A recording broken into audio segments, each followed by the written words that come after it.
Like Purdue, it's just an example. Purdue losing to Fresno State is okay. We still win the Big Ten West. For me, Billy Napier gets fired. I'm just kidding. really the best time of the year. I will be seated watching the Red Zone for 7 hours on Sunday. What's going on, everyone? Welcome back to a new episode of Backyard Banter.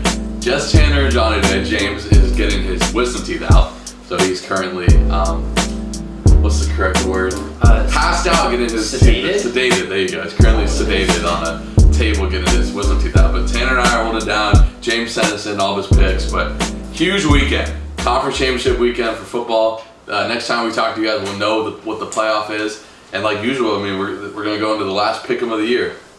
So we're going to start off Pac-12 Friday night. Let's do it.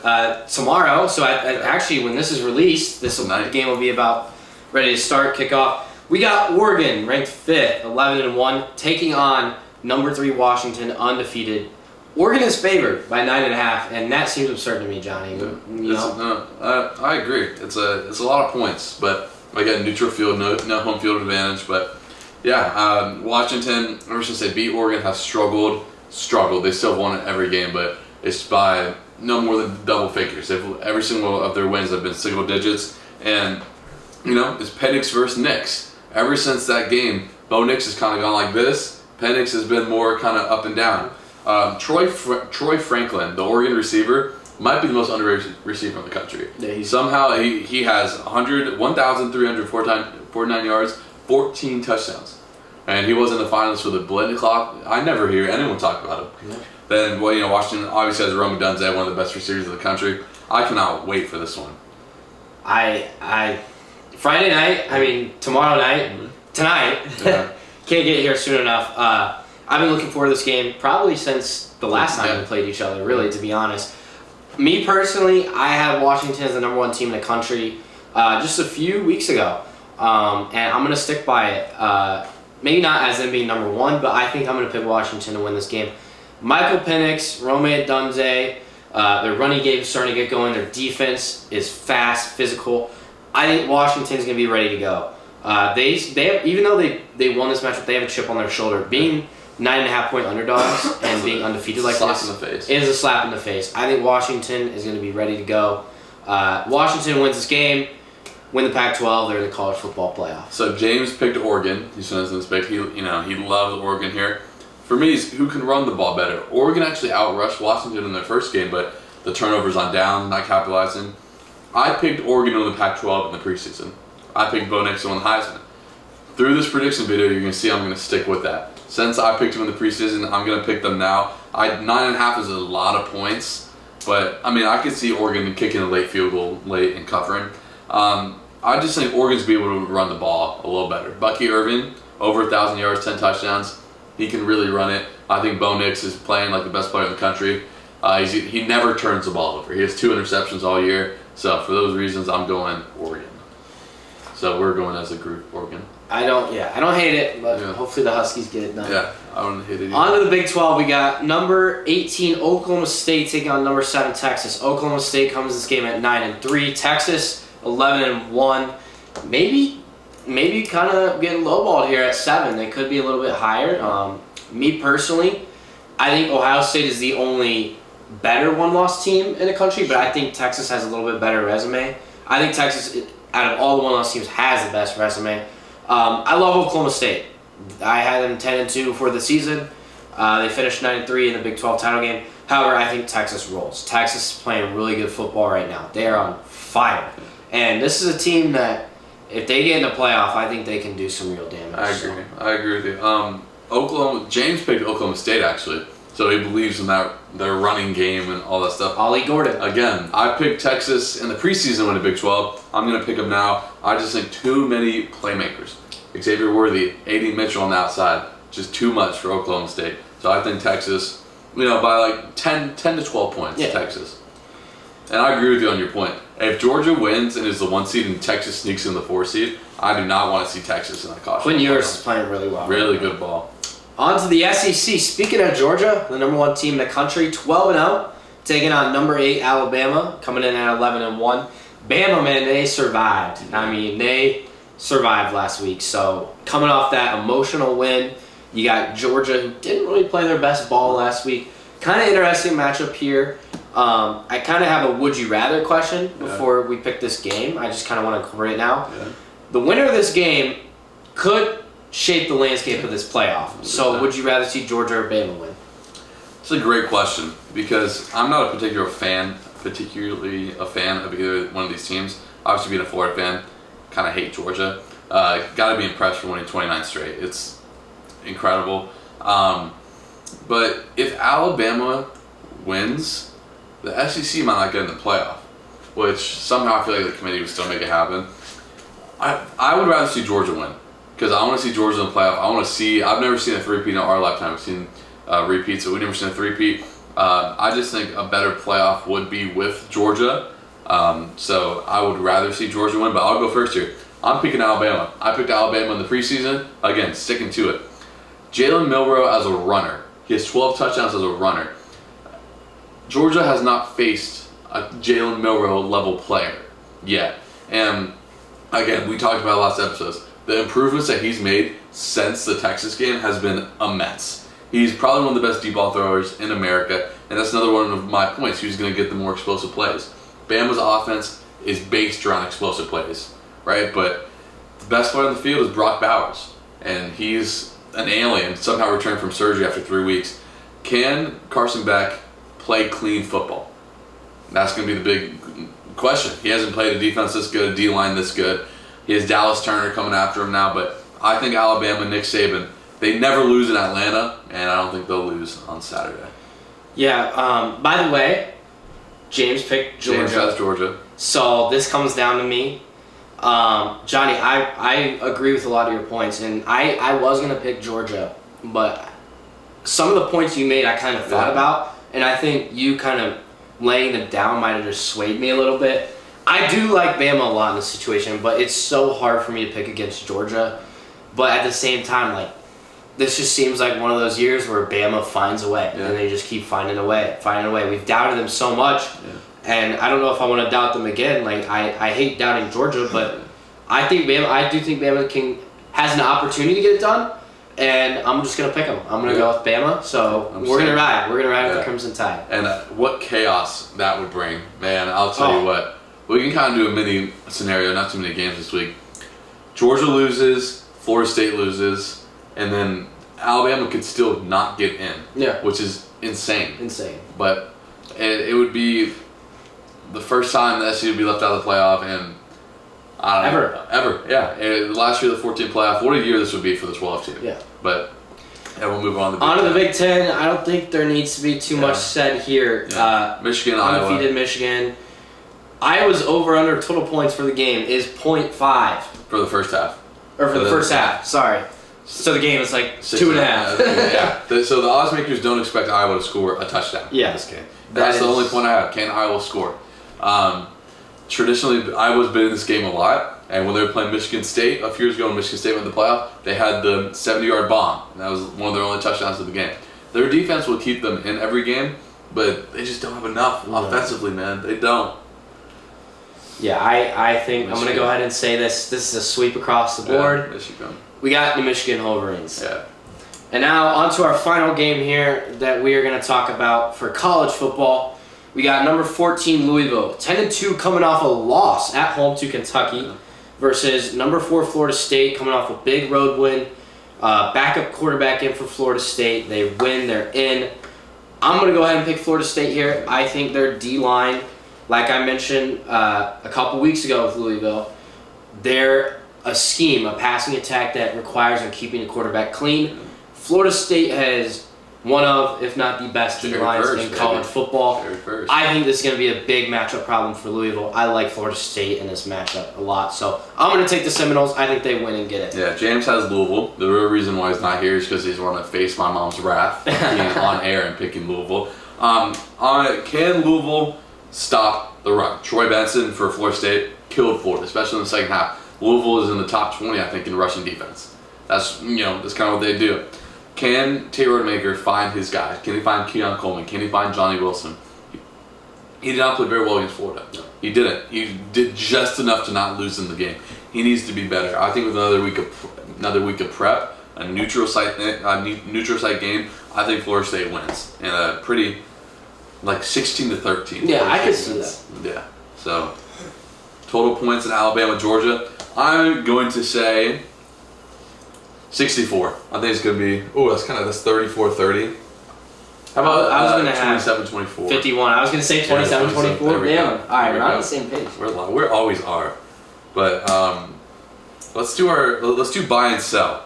So we kind of have a new segment. So this is just us two today. We're going to go through our buy. We picked one team from each sport going on right now. So we have an NFL team, or I guess baseball's not going on, but NFL, MLB, NBA, and college basketball team that we're going to buy or sell on. So Tanner, feed me your buy or sell first. All right, so I'm starting in the NFL. My buy or sell for you, Johnny, and this is as if they're like a stock, right? Mm-hmm. Like, if the Denver Broncos were a stock right now in this season, would you buy or sell them? Denver Broncos. See, this is tricky. So Frank Shields always taught me, you want to sell when it's high, buy when it's low. Denver is as high as it's going to get. So part of me wants to sell for that reason, but I think Sean Payton is such a good coach that they can sneak into the back part of the playoffs, because the AFC, we talked about it in the preseason. Oh, it's AFC, all the quarterbacks and everything. Well, Joe Burrow's hurt. Right now, the Colts hold the last playoff. Sorry, AJ. They're probably not going to finish there with Gardner Minshew. I mean, they could. They have a great rushing attack. But I think the Broncos could be more prone with the better head coach and quarterback to get in there.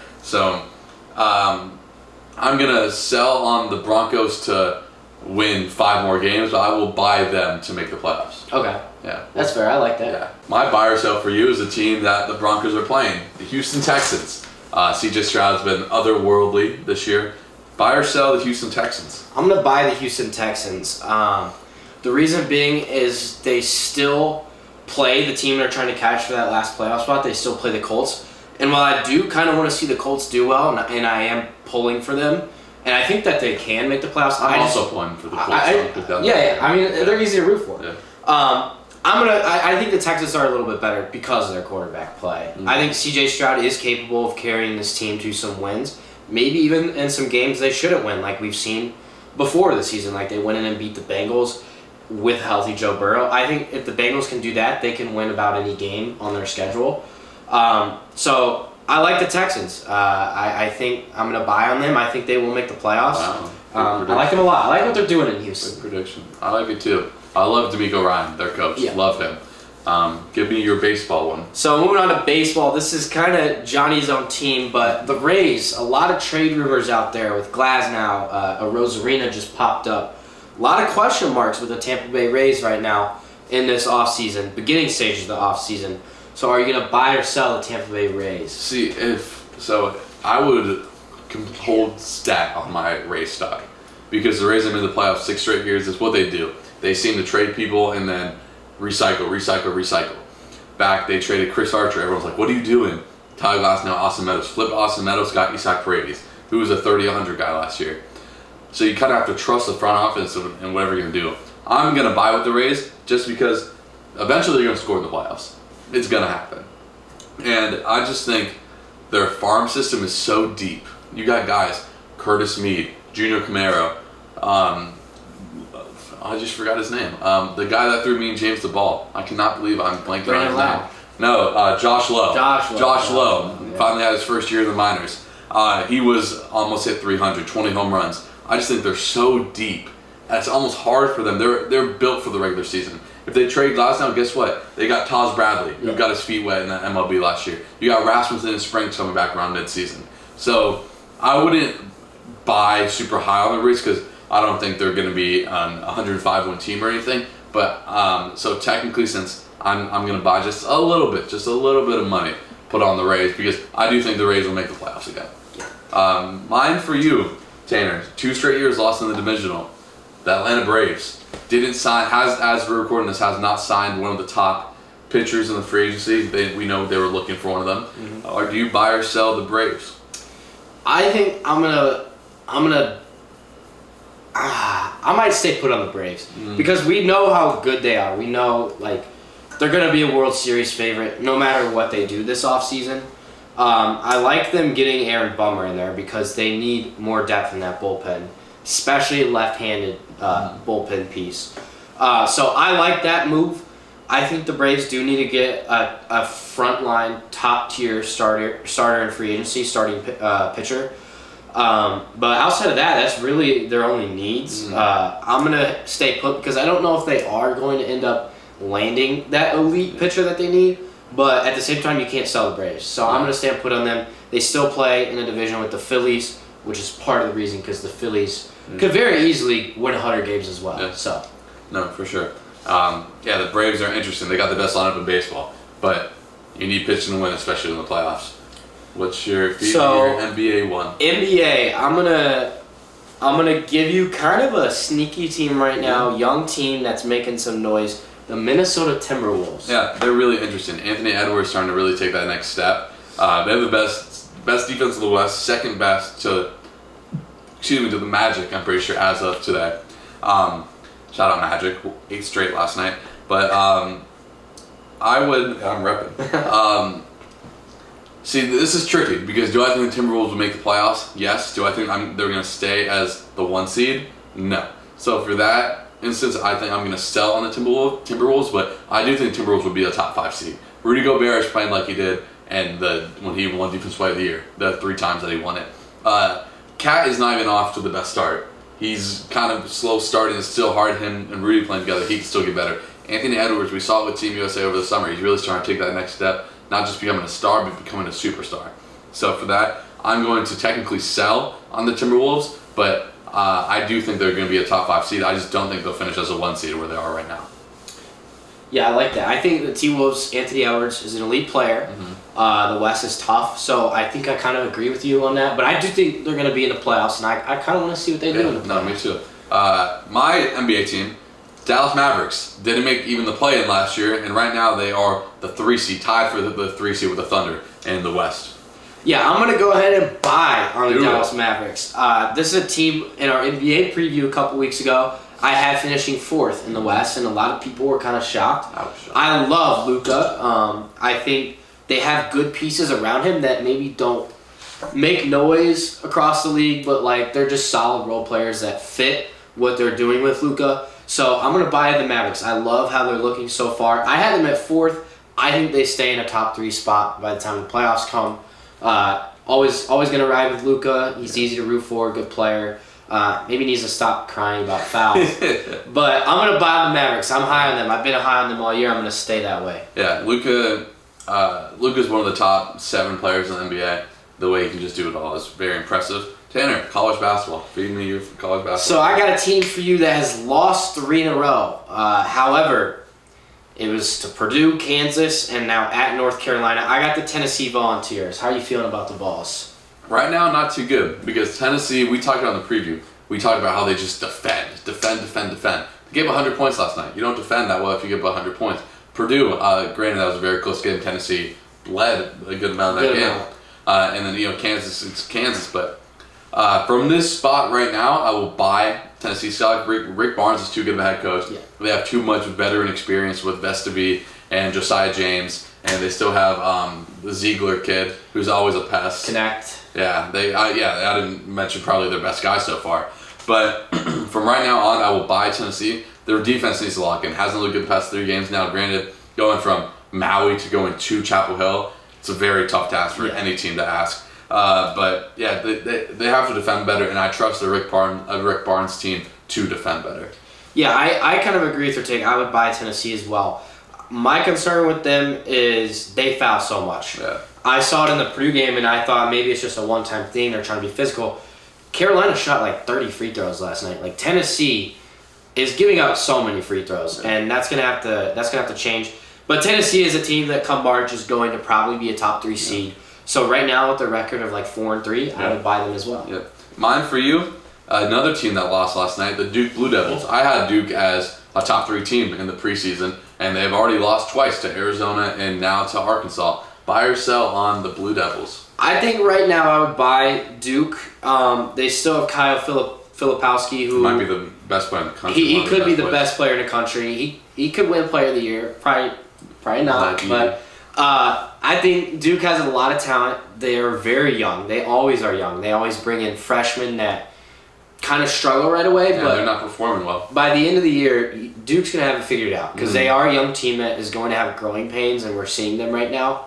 But in the ACC, there's not too many teams that are going to be able to compete with Duke outside of Carolina, Miami, and Clemson, maybe Virginia. And Clemson now, man. Clemson's 6-0. They are 6-0. So yeah, I think Duke's going to be there at the top of the ACC, maybe win it, and I expect Duke to be a top 2 seed come March. I'm going to buy on them right now. Beautiful. I agree with you. I think there's too much talent. Their starting five's too good. Tyrese Proctor will figure it out, and he'll end up being a lottery pick.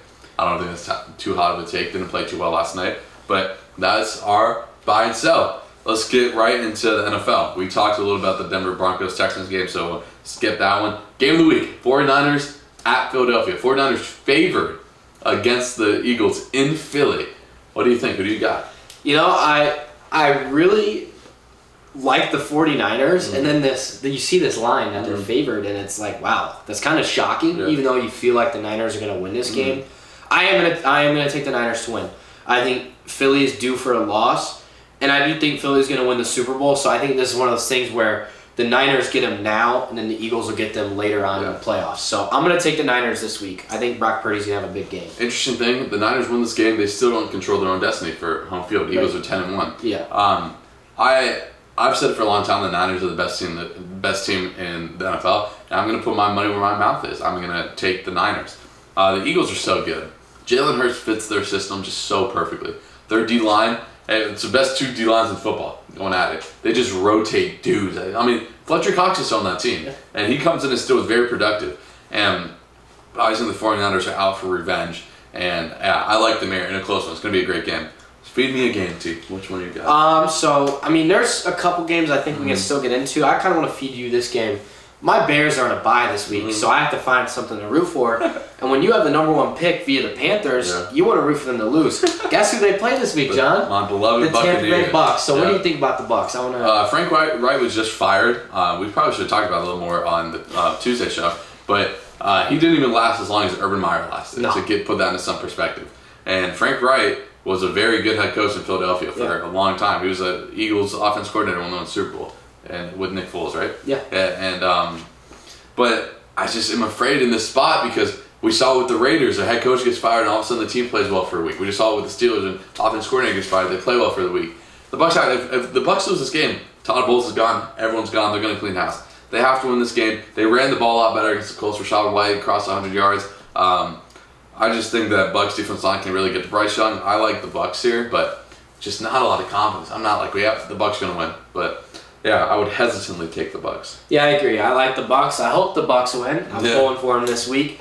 Now for I don't want to disrespect that game, but now for a real game this week. A real big time game. I would like to talk about the Lions and Saints because this has big playoff implications for both teams. Lions are they've lost. They lost on Thanksgiving. Could have been 2 in a row. They've not been playing well. Playing well. Saints haven't been playing well either, but they're still tied for first in their division. You want to hear something crazy? Yeah. The Saints could lose this game and the Bucs would win, and the Bucs would be tied for first place in the NFC South. Crazy. It's remarkable. Right now, the Bucs have like the 8th pick if the season ended today. But I really like the Lions in this spot. I said hesitant because they're going to New Orleans, and that's always a tough place to play. And it just feels like we said in the preseason that. Like Derek Carr and them, it just feels like they're so close to putting it all together. But then you see them against the Falcons, they can't score in the red zone, and they're very Alvin Kamara reliant. And Derek Carr threw that pick 6 to Jesse Bates in the red zone last week. They can't score. They set up for field goals the whole time. Yeah. Against the Lions, their offense is too good to do that. But hesitantly, I will take the Lions here. I think the Lions 4.5. I might take the Saints to cover. I think it's going to be a close game, but I think the Lions kind of figure some stuff out. Yeah, I have a hard time seeing the Lions lose 2 games in a row. The Lions, really, to be honest, probably just need to win 2 or 3 more games and they have this division locked up. But they have a tough schedule going forward, so they're going to have to win a game like this.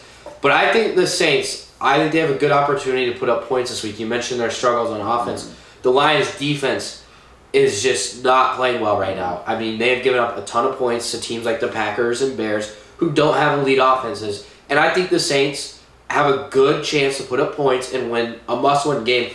I like the Saints here in the spot. I think they get a win at home.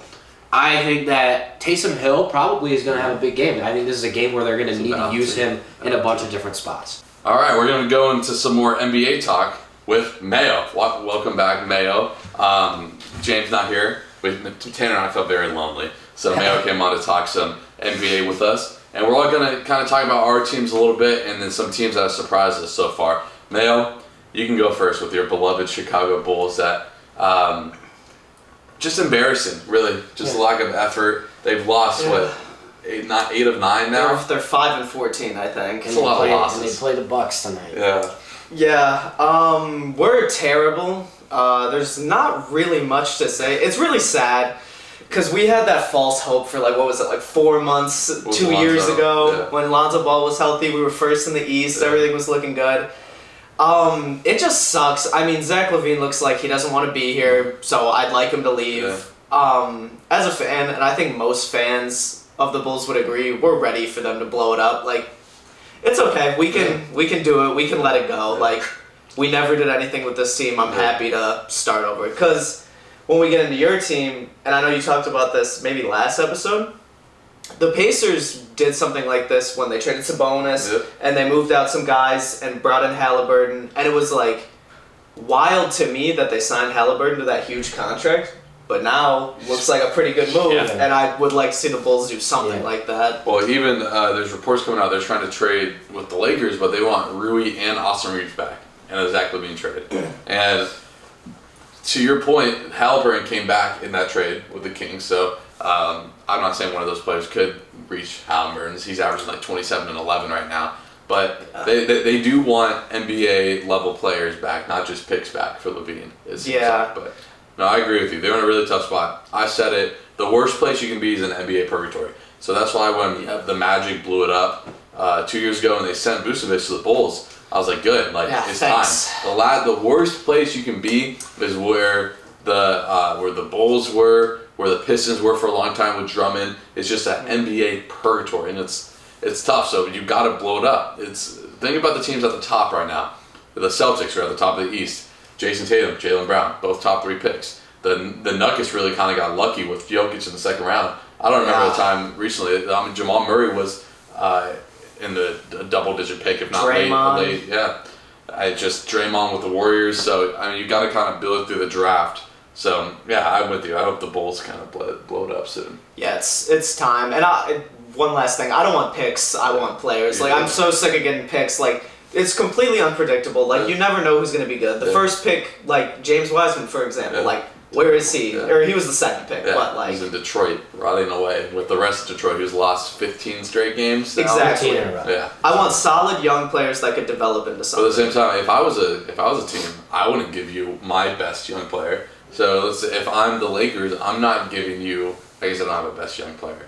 But who's a team? If I'm the Heat, I wouldn't give up Jaime Jaquez, who's averaging 17.5 points a game right now. Oh, I'd love That's him what I'm saying. So, that'd be so good. So that would be good. Heat, do I want to trade Tyler Hero, who's averaging a career year before he got hurt? So it's one of those tough things. Tanner, Pacers. I had to take out the Bulls first. As a Chicago sports fan that is not a Bulls fan and is constantly on Chicago sports Twitter, all I see about the Bulls is they aren't even trying. They don't even care. They don't care one bit. It looks like they don't want to be out there, which sucks. And that was the difference between you mentioned the Pacers kind of being in a similar spot.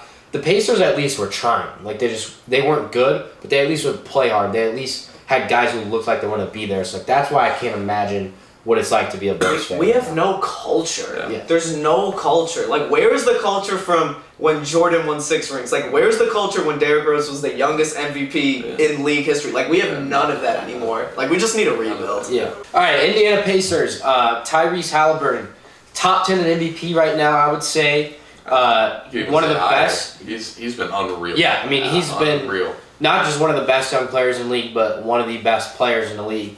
On his way, probably starting an All-Star game. Halliburton, man, he's carrying the load right now. The Pacers do have a lot of good pieces around him that fit his play style, right? You got shooters in some spots. You got a guy like Obi Toppin who's having the best year of his career by literally just cutting and catching lobs. Need to change the scenery. Love the Pacers right now. They're 9-7, sitting in the 6th seed. it's kind of weird. They lose to teams like the Raptors. They lost to the Hornets, but they go out and they beat the Sixers. Yeah, they just lost to the Trailblazers. Yeah, it doesn't make sense, but they are the number 1 seed in the East in-season tournament. They host the Celtics. So I'm excited for that. That's next week. That'll be fun. We'll see if the Pacers speaking of make some in-season noise. tournament, the Celtics needed to not win by 23 against the Bulls, and the Magic would have clinched it, and they won by 27 because it's the Bulls. Yeah, and they were hacking Andre Drummond when they were up 20 with 3 minutes left in the game. Dude, that made me so mad. Crazy. That was hilarious. Yeah, speaking of the Magic, hottest team in the NBA, and I kind of talked about last episode, during this win streak they've beaten the Celtics, Nuggets. It's not like they're just beating the Bulls and the Wizards and the Pistons and all these teams. The Magic did it the right way. They did it in the new NBA. They drafted big guards that can play, make, and shoot.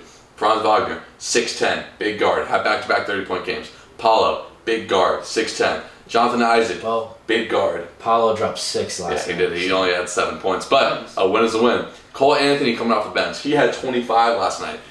Franz, again, 30 last night. Just so impressed with this team. They're doing it without our starting point guard and our starting center. Eight straight games without those 2 big pieces. Anthony Black has been put in a role where he has to start, and he's a starting, but he's playing bench minutes, but still, he's 19 years old coming in from Arkansas. This team could be even better when they get Markelle and Wendell back.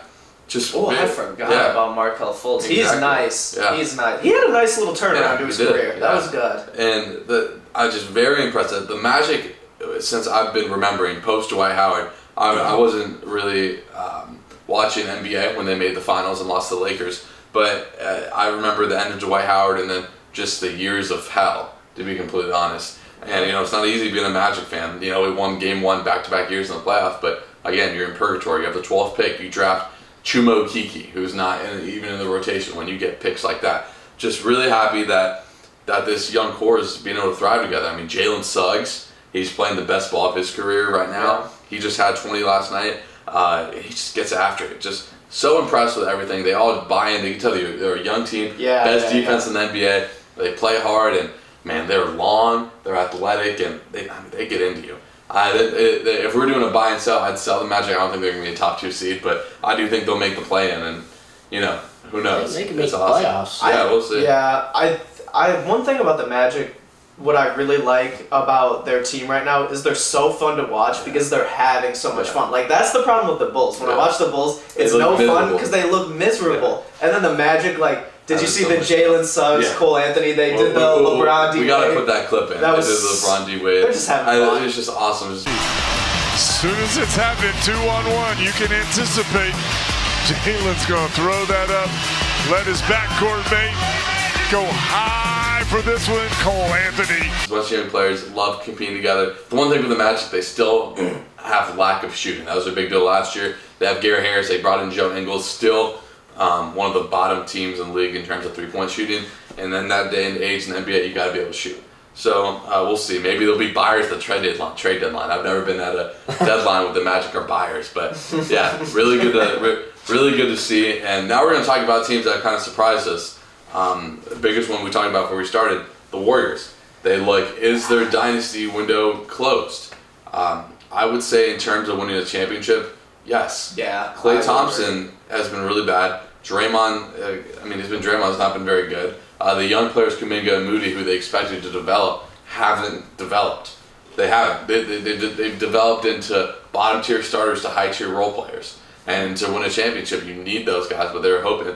The Warriors had the opportunity to completely run the NBA for a decade. They were bad the one year, and they could have drafted LaMelo. They went Wiseman, and they had 2 first-round picks. They went Kuminga and Moody, and it's just if those picks, they missed on all 3 though. They did miss. Missing is tough because Kuminga and Moody are both rotational NBA players, but they're not, Klay Thompson level players who they got with the 11th pick, Steph Curry with the 8th pick, Draymond Green in the 2nd round.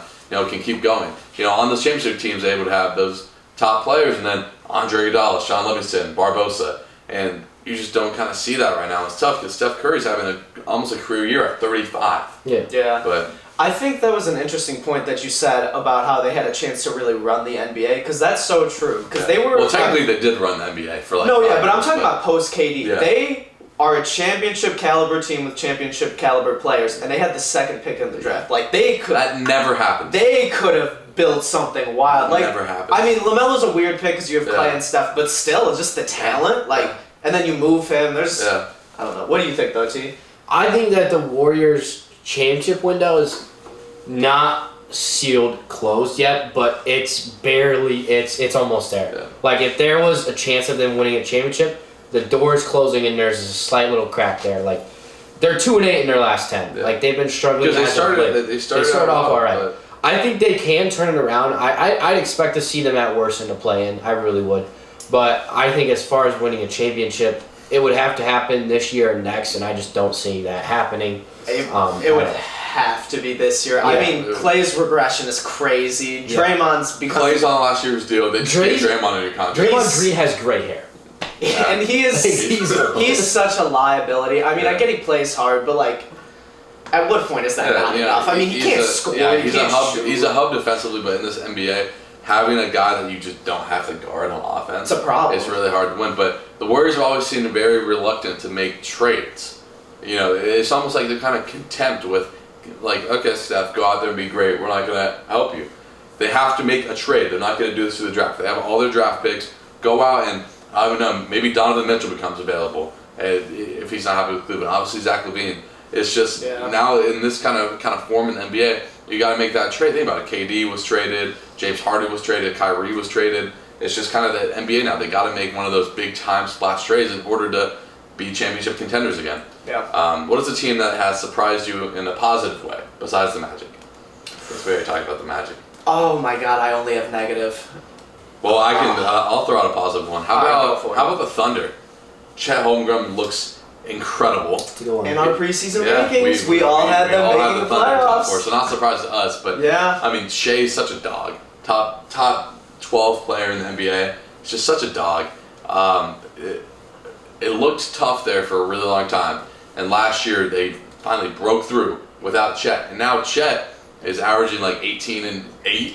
He's unreal. 90, 50, 40 type guy. Insane. Yeah, he's nuts. Yeah. Hopefully, we don't have to talk about this too much, but hopefully the Josh Giddey thing gets resolved in whatever way it needs to be. Yeah. But that's really the only thing I see in the way of this team just building something special. Yeah. If Josh Giddey gets don't worry, they have 16 first-round picks to try to replace him. And it might be time for them to start dealing some of those for now players. Now it's time, like, okay, Zach LaVine, you're unhappy?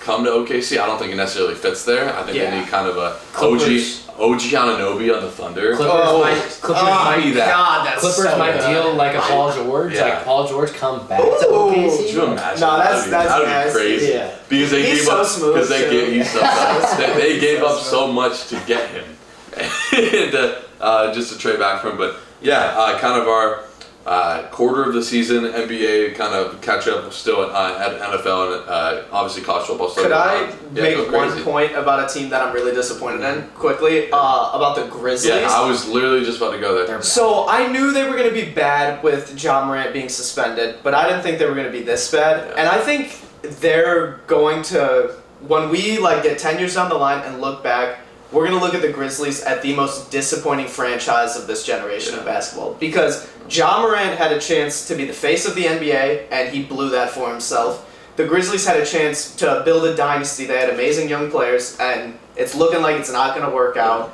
And they're just really disappointing. I hope they can turn it around, but I think Ja Morant's really screwed that organization out of something special happening. Ever since he shined the laser of the Glock or whatever he had at the Pacers team bus, it is that was nuts. Totally flipped for the Grizzlies and for the Pacers. So, thank you, Ja. The Grizzlies last year, Jaren Jackson Jr. was Defensive Player of the Year. They had all these young pieces that were so fun to watch, and then even Dylan Brooks. Yeah. I mean, Ja was hooping on the Rockets now. Was like, you're in the NBA. You don't gotta act be like, man, I'm hood, I'm tough. No one cares. You score 27 a game. You're a top 12 player in the NBA. Yeah. You're gonna be. I think Dynasty might be a little far, but they were going to be competitive in the playoffs for years to come. And it's just... I'll say one thing about Ja Morant. People like to make the excuse that, he's just a kid, he messed up. Dude, I don't care if you're 19 years old, however young he was when he was making these mistakes. When you're making $100 million, It's time to grow up. Right? It's time to grow up. Hey, if someone gave me $100 million and said, "Hey, you're not allowed to do I'm X, on X, my and this," best behavior. I'd say, "Yes, sir." And it's Yeah. not like he's young. He spent 2 years at Murray State, and he went through his entire rookie deal. So I don't know exactly. He's mid-20s right now. Yeah, I mean, it's just it's not a kid. He's older than us, and we would all know not to do that. Yeah. But I hope. Yeah. I hope he can turn it around though for himself. Yeah, me too. I was a Ja fan, man. He was so fun. He was still like, am. yeah. So he was like mini Derrick Rose. Another team I'm surprised in a good way. How about the Rockets? Yeah. 8-8, 500. I loved, besides Benedict Mathurin, Jalen Green has been one of my favorite draft prospects out of recent memory. Wait, you said Jalen Green? Yeah, the Rockets dude. They're 8-8. Dylan Brooks has been really good there. Fred VanVleet, hasn't been the best, but he's a I was just about to get to him. He's been the matureness that they needed. They bring in Ime Udoka, the dude from the Celtics, and he just completely came in and changed the culture. Talk about Sengun, man. He's so underrated. Alfred Sengun leads the Houston Rockets, who are 8-8 in points and rebounds. He could be a most improved player candidate. Yeah. I like that. I saw a stat on Instagram. He's going to end up being one of 3 players, 23 or younger, to average 21, 5 and 5, something like that. It's just really impressive what he's doing. And kind of out of nowhere, Alfred Sengun was always like, hey, he's cool. He's just really kind of. I didn't know who he was until this year. Like seriously, I didn't even know this guy was in the NBA. Yeah. One thing that I think is impressive for the Rockets is Fred VanVleet, and not because of his scoring production. He has I just saw this. He has a 6.3 assist to turnover ratio, which is absurd. I can only think of maybe one player in the NBA who has a better one than that, and that's probably how. Yeah. That would be crazy, but. Yeah, we'll kind of wrap up there. So there's some big college basketball games. Kansas, UConn tonight, as you guys are watching this. Marquette, Wisconsin still. And I'm going to shout out James. Illinois has a big road test to start Big Ten play at Rutgers. Yeah, that'll be fun. Shout out James. Again, lots to look forward to. Pac-12 Championship tomorrow, Championship weekend this weekend. NBA is going to keep on rolling. MLB offseason is going to start heating up. Maybe next Ohtani is supposed to make his decision by mid next week, I think. Hey, Come here. Hey. Come here. It's coming. Come to America's ballpark. Come to the Trop. But if you made it this far, thank you guys for watching, and we'll see you guys after the weekend. Peace.